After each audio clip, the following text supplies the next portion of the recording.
Vamos a seguir. Esa lucha nos está dividiendo. Esta idea de lucha entre hombres contra mujeres nos está dividiendo. Bueno, nos está dividiendo simplemente por el hecho de que son obstinados, no abren su corazón a nuestros argumentos y a nuestras peticiones, que no son locura, que no es que estamos locas, que no es que seamos histéricas. Son peticiones que vienen desde esta necesidad de equilibrarnos, desde esta necesidad de sentirnos apoyadas y no solas dentro de los sistemas familiares, laborales, colectivos, porque es la constante. Hay toxicidad en ambos lados, pero nos divide justo eso, que no han abierto su corazón para darnos un lugar, el lugar de dignidad que nos merecemos, todas, todos y todes, porque aquí es parejo, todos requerimos ese reconocimiento, esa igualdad, ese equilibrio entre el dar y recibir, porque justamente es lo que genera la deuda sistémica. ¿Por qué estamos tan divididos? Por la inmensa deuda transgeneracional que se ha heredado de generaciones en generaciones. Así que ahorita, por supuesto que está la resistencia, las barreras de contacto entre hombres y mujeres, también el sentir miedo. Yo a veces siento miedo de salir a la calle, que de pronto veo como estos personajes que me topo en la calle y digo, aquí no me vibra bien, aquí tengo que tener cuidado, no me expongo ya como antes me exponía desde mi trauma, que me puse muchísimo en peligro, que me relacioné con hombres promiscuos, con hombres infieles, con hombres que incluso no se cuidaban al momento de tener relaciones sexuales, porque esa es también otra conducta del machismo, la no protección a la hora de que cogen. Entonces, eso también es una conducta súper machista, el cómo transmiten las enfermedades sin la menor conciencia, sin ponerse a pensar en cuántos lugares la han metido. Muchos hombres dicen, ay, pero yo sí tengo derecho a cogerme a media ciudad si yo quiero, ¿no? Tengo derecho a acostarme con todas las mujeres porque que yo quiera y que me gusten, porque también ese es su patrón de comportamiento, su estructura, su sistema de creencias, ¿no? Él dice aquí que no, que él tampoco promueve eso en los hombres. Espero que así sea. Falta ver si le hacen caso, porque también esa es otra cosa. El que él promueve ese discurso no significa que la gente lo haga, porque hay que ver también eso. La vasectomía hoy es una opción muy importante que se está visibilizando en muchos hombres que se encargan de regar hijos y que luego no asumen la responsabilidad de ejercer su sexualidad. Eso también es una realidad. Y como hay mujeres ahorita maternando hijos sola por esa situación, porque ellos no lo asumieron, se escondieron, tú tuviste la culpa, pero que abriste las piernas, estupendo, yo no quiero hijos, yo no quiero saber nada de eso, y se deslindan de la responsabilidad. Pero bien que les gustó la parte en la que lo estaban haciendo, ¿verdad? Bien que les gusta meterla y sacarla donde ellos quieren, sin la menor responsabilidad. Nos están dividiendo un montón de cosas en este país y en este mundo, tristemente, ¿no? Está muy polarizada la sociedad. Pero tú has caído en la cuenta que hasta el día de hoy mueren víctimas de feminicidio. Es más, no mueren, son asesinadas 10 mujeres al día. Claro, tú me dices que esta lucha por la que hemos venido dando desde hace muchísimos años, ¿te parece ya obsoleta? ¿Tú crees que esa lucha ayuda a evitar feminicidios? Por supuesto que sí. ¿Por qué siguen creciendo las tasas de feminicidio? ¿No será por discursos como el tuyo?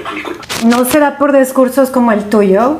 Y es importante, lo que le acaba de preguntar es contundente. Y él lo niega. Por el mío, así como que, ¿qué dices? Es evidente que pues no lo revisa desde la conciencia. Me llama mucho la atención que aparentemente desde lo que yo observo parece que no tiene trabajo psicoterapéutico él. No es tanto el discurso, ¿ok? Porque como decíamos, podemos desarrollar un pensamiento crítico y a partir de ese pensamiento crítico nosotros elegimos desde la conciencia qué hacer. ¿Qué de lo que dice él tomo para mejorar mi vida? ¿Qué de lo que dice ella tomo para mejorar mi vida? Y en conjunto hago una filosofía personal, el cómo yo quiero vivir mi vida, cómo me quiero relacionar, por supuesto descartando este doble discurso que hablábamos anteriormente. No nada más es el discurso refuerza los trastornos mentales que hoy en día tenemos. Detrás del discurso está la salud mental. Entonces, detrás de todo lo que viven hombres y mujeres en tema de abuso, de maltrato, Detrás de todo eso está la salud mental, la falta de ella, los trastornos no atendidos en los sistemas familiares, el cómo los padres no reconocen la importancia de tener herramientas psicológicas para la crianza, el cómo desde las tradiciones, las costumbres, las creencias, lo que le dice la mamá, se va transmitiendo y así se van educando a los niños. Hoy tenemos un serio problema de ausencia parental en los sistemas familiares, con personajes también que promueven estos discursos confusos, porque los chavitos no tienen ese pensamiento crítico, no tienen la madurez para poder discernir qué de lo que está diciendo este personaje no concuerda, no es congruente con el amor, con la salud, con también las relaciones igualitarias, sino el cómo, y también desde ese sentido, el cómo los niños van cayendo en estas trampas de los discursos, promoviendo también en ellos este famoso concepto de la red pill, ¿no? Del cómo nos echan la culpa a nosotros por no poderles corresponder, el cómo desean a una niña, a una mujer, a una jovencita, a una señora, no importa la edad del hombre en este sentido. ¿Cómo reacciona el hombre ante el rechazo? Eso también es muy cuestionable. Yo me he encontrado en el camino hombres resentidos y luego se quisieron vengar hablando mal de mí, diciendo que me habían cogido cuando no era cierto, metiéndome la pata profesionalmente. Fui acusada en mi trabajo, en los primeros días de trabajo en una empresa que se llamaba Excel, ahora DHL Logistics. En mi primera semana de capacitación, el jefe me empezó a tirar el pedo y yo me saqué muchísimo de onda, pero era una chavita de 20 años. Entonces no tenía ni estructura, ni herramientas psicológicas. Por supuesto, si le hubiera dicho a mi mamá y a mi papá, no hombre, segurito que hubiera habido silencio o me hubieran echado la culpa. ¿Por qué? Porque así son las reacciones muchas veces de la estructura machista. Entonces, sí, es verdad, el discurso refuerza la enfermedad, el trastorno. El discurso le da poder a ese trauma para que siga ejerciendo dolor, para que se siga extendiendo ese dolor. Entonces no es el discurso en sí lo que provoca el feminicidio o el maltrato en los sistemas familiares y en las relaciones. Es el cómo andamos internamente, emocionalmente, cómo estamos también en nuestros vínculos familiares, cómo crecimos, quién nos educó, qué nos enseñaron, a partir de ese sistema, qué tomamos, qué nos dañó de todo eso y cómo ese daño está permeando a partir de socializar, a partir de cómo interactuamos en nuestros diferentes círculos sociales. No, yo no estaba antes. Yo no estaba antes, dice. Los discursos como el mío generan un espacio seguro para los hombres de expresar sus emociones. Los discursos como el mío generan comunidades para los hombres. Los discursos como el mío rompen la idea de que las mujeres son un objeto. La cultura de objetualización a las mujeres, la cultura del hombre insistente, la cultura del hombre rogón, la cultura de que el hombre tiene que esforzarse para enamorar a una mujer, es lo que genera el acoso, es lo que genera la sensación de que ella me pertenece y si no es mía no va a ser de nadie. Son dos cosas distintas. Justo lo que acabamos de decir, ¿no? ¿Cómo reaccionamos en general? Porque también habemos mujeres resentidas cuando no nos corresponden, cuando queremos estar con alguien, pero ese alguien pues está enamorado de otra persona. ¿Cómo no hay viabilidad de correspondencia ahí? ¿Cómo reaccionamos en general? No nada más es exclusivo de los hombres. Creo que aquí es importante ya elevar este discurso de manera global, de manera colectiva. Esto es colectivo. El machismo nos abarca a todos. No importa si seamos hombres o mujeres, niños, niñas, adolescentes. Todos estamos inmersos en este sistema de pensamiento machista. Pues me parece que son dos cosas distintas. Una cosa es el acoso y otra cosa es la insistencia legítima tanto de un hombre como de una mujer de conquistar a alguien más. Ay, no, Adela, ahí sí yo voy a diferir.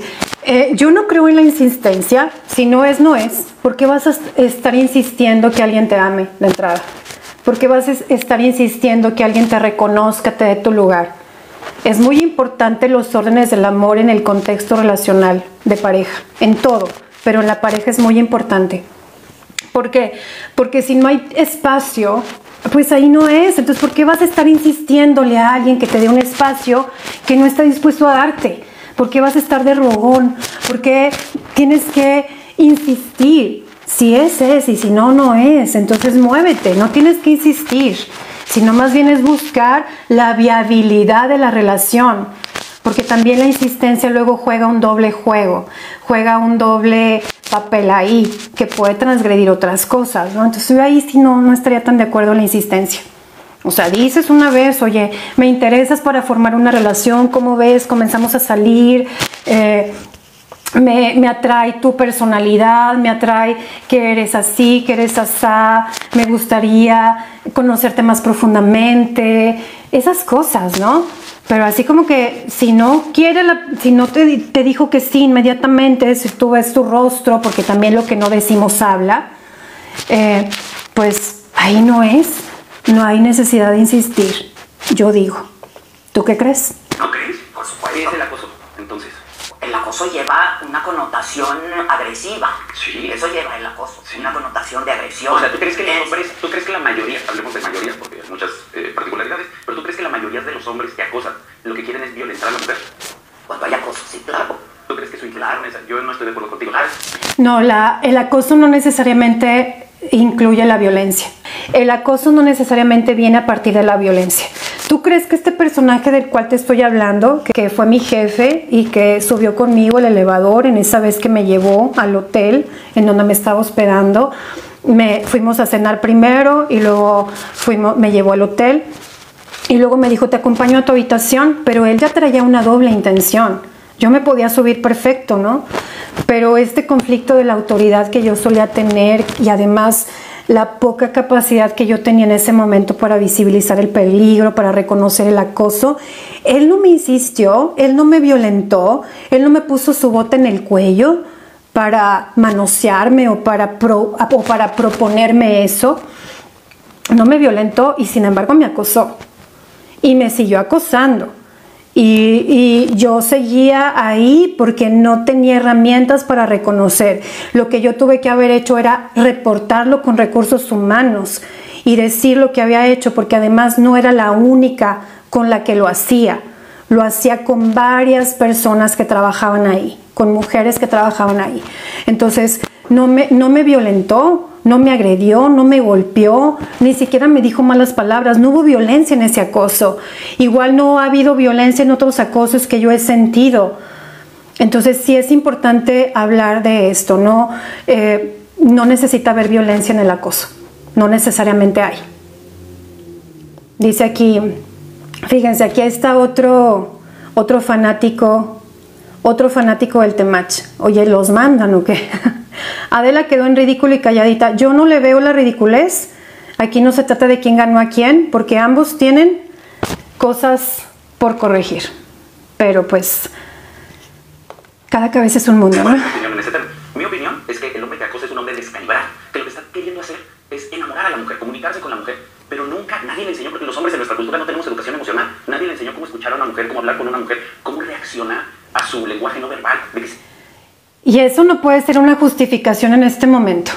Ya eso ya no cabe aquí, porque hay muchas herramientas que tenemos al alcance para poder promover eso.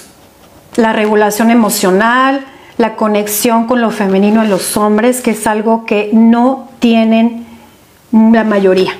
Entonces es una chamba, es una tarea que no tienen hecha en ellos, porque también así se les educó. Al niño lo desconectaron de la mamá para que el padre le enseñe puro machismo, que eso es cosa de viejas, que llorar es cosa de viejas, que sentir es cosa de viejas. No, los machos son duros, los machos son fuertes, los machos son guerreros, los machos son cazadores, ¿no? Entonces, desde ese sistema de pensamiento, los hombres y las mujeres vamos creciendo. Entonces, ¿quién no les enseñó? Pues como dice aquí este comentario, aquí lo voy a leer, dice: para que existan menos Temach, se necesita más educación desde casa. Exactamente. Ya estamos hablando de un serio problema de ausencia parental y de este conflicto que hay en las parejas. El cómo no se ponen de acuerdo a la hora de criar a los hijos. Cómo no se les da la misma educación. Uno enseña una cosa y otro enseña otra.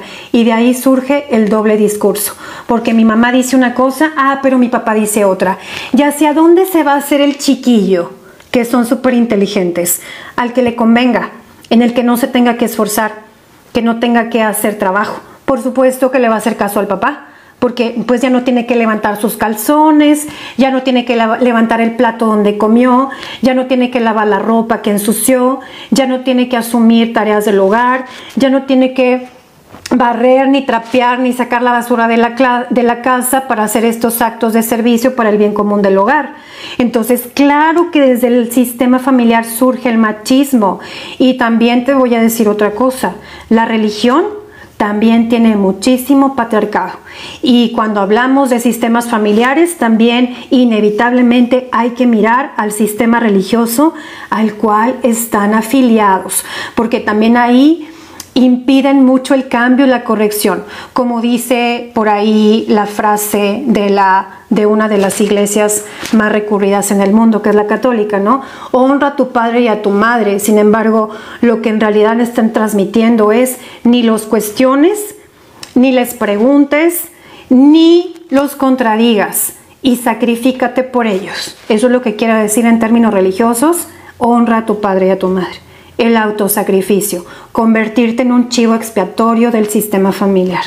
Entonces, claro que desde ahí se tiene que corregir el doble discurso, porque si mamá les está enseñando una cosa y luego viene el machín y les dice que eso está mal, que eso no es de hombres, pues entonces a partir de ese momento se perdió la esperanza de promover sistemas en donde todos seamos iguales, en donde todos aportemos igual. Claro que hay diferencias entre hombres y mujeres, y es gracias a las diferencias, como nos dice la sistémica, que nos dicen las constelaciones familiares, es gracias a esas diferencias que podemos construir un sistema familiar. ¿Ok? Es gracias a lo que tú puedes hacer fácilmente y lo que yo puedo hacer fácilmente que nos complementamos, porque somos opuestos complementarios en el momento que queremos formar una relación, un sistema familiar. A uno va a ser más fácil hacer ciertas cosas, para otro va a ser más fácil hacer otras cosas, pero eso no significa que no haga lo que no puede. Por supuesto que van a hacer cosas los dos que contribuyan al bien común de la relación, que contribuyan al bien común del hogar. Se siente incómoda, los hombres ni siquiera se percatan de que están incomodando a una mujer. Bueno, es lo que te decía, pues no se percatan porque no están educados. Simplemente por eso. Entonces, eso no es justificación. O sea, el que tú no estés educado me lleva a mí a aguantar, a no ponerte límites. El que tú no estés educado, deconstruido, me lleva a mí a tolerar y a soportar desequilibrio, injusticia, maltrato, el doble discurso, el abuso sexual. El que tú no estés disponible y que no tengas responsabilidad afectiva. Por supuesto que no. Claro que se entiende y se comprende desde dónde viene esta desconexión, pero eso no significa que lo vamos a tolerar, eso no significa que no vamos a poner límites, eso no significa que vamos a consecuentar eso que siguen haciendo y reproduciendo. Pero es muy fácil, cuando una mujer dice no, es no. Hay que partir de no. Eso me encanta. Pero, ¿sabes qué digo? Solo sí es sí, exacto. Solamente. Me encantó eso del temach. Aquí te dice... Aquí te explica en algún capítulo de este librito hermoso, te dice que los hombres no registran. Psicológicamente han estado educados a que excluyan a la mujer en muchos sentidos, incluyendo su voz. Es decir, dice aquí, no es no, dice Adela, sí, pero no lo oyen, porque no les enseñaron a escuchar. Porque hay un programa en ellos que evita que escuchen, solamente ven por lo que van a conquistar. No importa cómo yo la quiero, no importa cómo yo la tengo, no importa cómo yo la poseo, no importa cómo yo me involucro con ella. Entonces no es no, va mucho más allá de eso, sino que también cómo ellos no escuchan los límites, cómo ellos desde su propio sistema de pensamiento, cómo fueron educados, están programados para hacerlo así, para transgredir los límites. No importa que te dije que no, no me importa. ¿Por qué? Porque hay sistemas de creencias que dicen lo siguiente: ay, en el fondo es que sí. O sea, te dice que no porque pues así son las mujeres, ¿no? No te dicen que sí a la primera. Pues yo te voy a decir una cosa, ya hay mujeres más resueltas, ya hay mujeres más autónomas y autodependientes que cuando te quieren decir sí, que te dicen sí, y cuando te quieren decir no, te dicen no. Y cuando te quieren poner ahí en intermitente, te hacen el doble juego. Eso también es verdad. Cuando las mujeres quieren tener sus velitas encendidas, cuando las mujeres del todo no te quieren dejar ir, porque también les convienes, porque también quizás les estés aportando dinero, les estés aportando algo, estatus, poder, pues algún beneficio, alguna ventaja, y por eso te tienen ahí como con la velita encendida, ¿no? En el, como les dicen, los calientabancas. Eso por supuesto que tampoco es sano, por supuesto que eso también es tóxico, no debería de ser, claro que no. Por eso insisto, en ambos lados hay estructura machista, en ambos lados hay toxicidad, en ambos lados hay trastornos de la conducta, trastornos mentales y serios problemas de regulación emocional. ¿Sabes por qué digo solo sí en sí? Porque las mujeres a veces no dicen que no explícitamente, a veces lo dicen de forma implícita, a veces lo dicen sugerido, y los hombres somos mucho más bruscos, mucho más burdos, y si no te dicen no específicamente, a veces no lo entienden. Muy bien, entonces... Eso también es cierto, hay mujeres que dicen que no como una forma como de no, porque también tiene que ver en la educación sexual que recibimos las mujeres. Porque, ay, es que si le dices de que sí de volada va a creer que eres una puta, va a creer que estás urgida, entonces date a desear, que te ruegue, eso es súper estúpido, pero así nos educaron, y por eso hoy tenemos los problemas de comunicación que tenemos, porque nos educaron a dar un doble discurso, a manejar un doble juego, a no asumir nuestra decisión, a no hacernos responsables de ella, a no comunicarla asertivamente. Aquí es un tema de comunicación asertiva, es un tema de que ¿por qué le tengo miedo al sí? ¿Qué creo que me va a pasar si le digo que sí en este momento que me está preguntando? ¿Por qué si quiero decir que sí digo no? ¿De dónde viene esto? ¿Y por qué si quiero decir que no termino diciendo sí? O sea, ya hay un serio problema de adueñarnos de nuestro no, de reconocer nuestros límites, de poder compartir esas decisiones, expresarlas de forma asertiva. Y por supuesto que cuando la persona no entiende, como ya lo hemos comentado antes, pues hay que levantar la voz, porque entonces eso ya se convierte en acoso. Solo sí es sí. Solo sí es sí. Perfecto. Me parece Solo fantástico. sí es sí. No sé, estoy ocupada. Pero cuando hay un proceso de seducción, ¿no?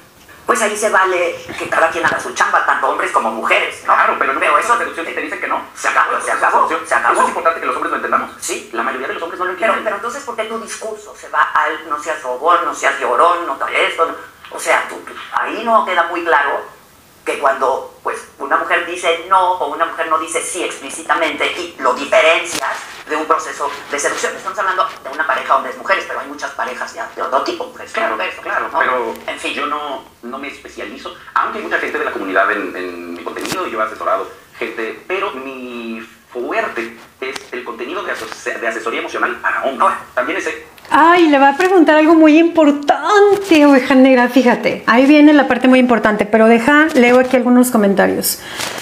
Dice, esa señora Adela es más machista. Pues no se trata de competir, ¿ok? Insisto, no dejen esos juegos de competir, dejen quién es más, quién es menos, los dos son. No importa quién es más y quién es menos, los dos son. Los dos son. Es como si dijera, ya porque Adela es más, no vamos a cuestionar este personaje. A veces así puede parecer, así se puede entender lo que estás diciendo, Laura. Así se puede entender. O sea, que la señora Adela sea más machista, ¿qué significa? Que entonces ya no lo vamos a ver a él, que ya no lo vamos a cuestionar. Los dos son, punto. No es quién es más y quién es menos. No estamos jugando competencias, ni carreritas, ni quién tiene más micromachismos. Se trata de que los dos tienen este sistema de pensamiento y es importante hablarlo así. ¿Por qué? Porque si lo estamos viendo en ellos dos, lo vemos en todos nosotros. Y así se acaba esta guerra, esta lucha, de que quién tiene la razón. Todos estamos inmersos en este sistema de pensamiento.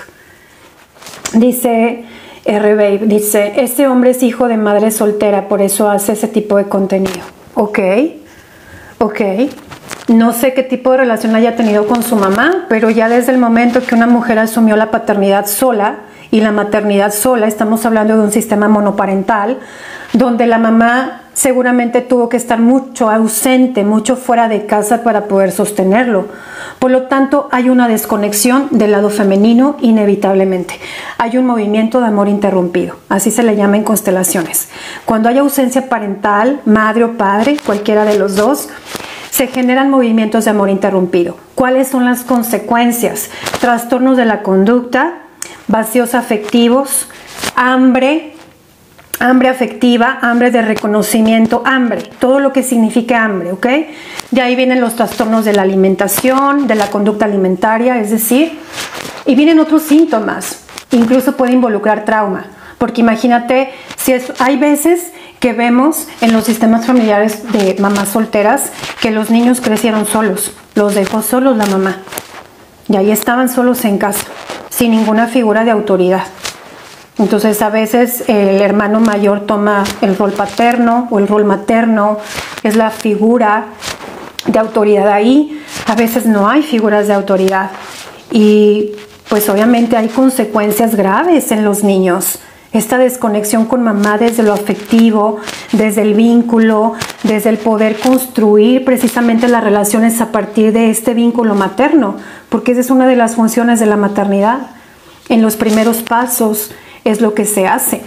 En la primera fase de la crianza está la conexión, la comunicación no verbal, está el contacto, está como este sentido de pertenencia en el corazón de mamá, pero también está la función nutricia, está también la regulación emocional, o sea, están muchas cosas que a nivel psicológico van a impactar muchísimo, tanto cuando se tiene como cuando no.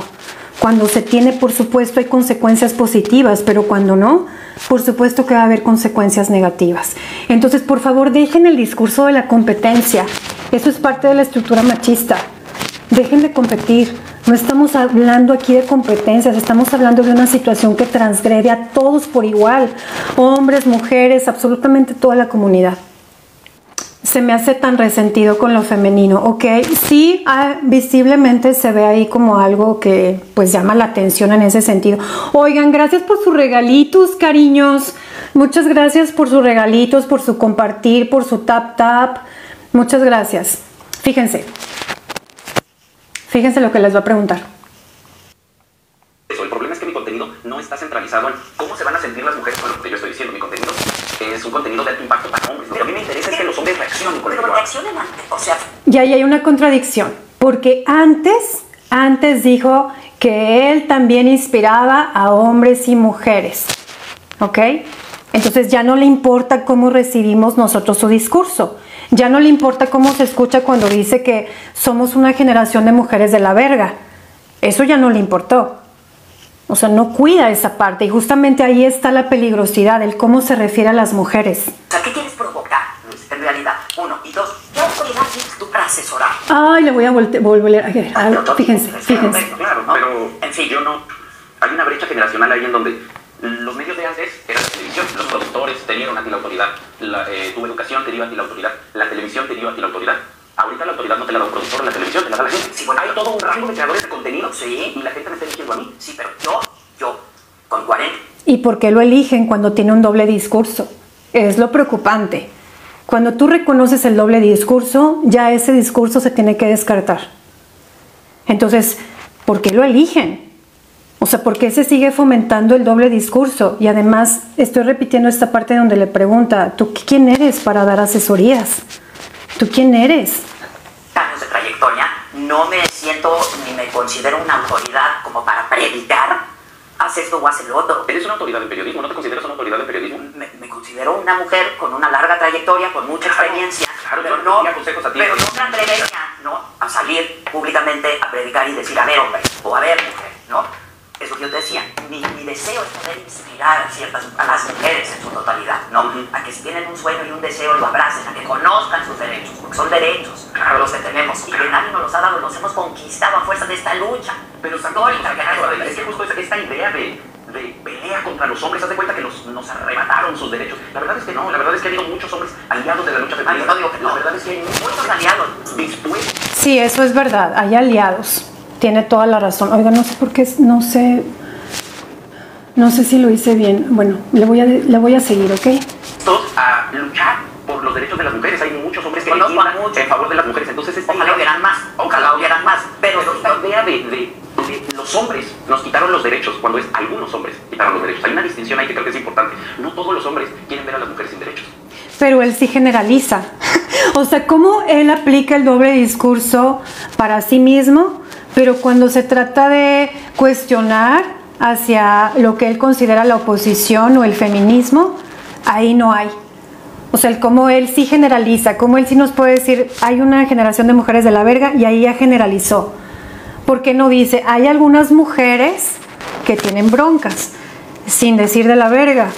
Porque hay mujeres, hay ciertas mujeres, hay algunas mujeres, la mayoría o cierto colectivo o un porcentaje, porque a él sí se permite generalizar y porque él no quiere que se generalice. Eso es muy interesante de su discurso. Es un doble discurso. Y justamente es lo que promueve el patriarcado, el doble discurso. Es lo que sustenta el patriarcado, el doble discurso. Cuando se trata de mí, no aplico las reglas, pero cuando se trata de ti, sí las aplico. Ay, pues qué conveniente que para ti sí las aplicas y porque para mí no. Porque para ti se aplican los privilegios y porque para mí no. Entonces, justamente eso es lo que se le cuestiona a él, el doble discurso. Porque él se hace la víctima cuando se le cuestiona, porque él se ofende cuando se le generaliza. Sí, él hace lo mismo. Entonces, aguas con el doble discurso.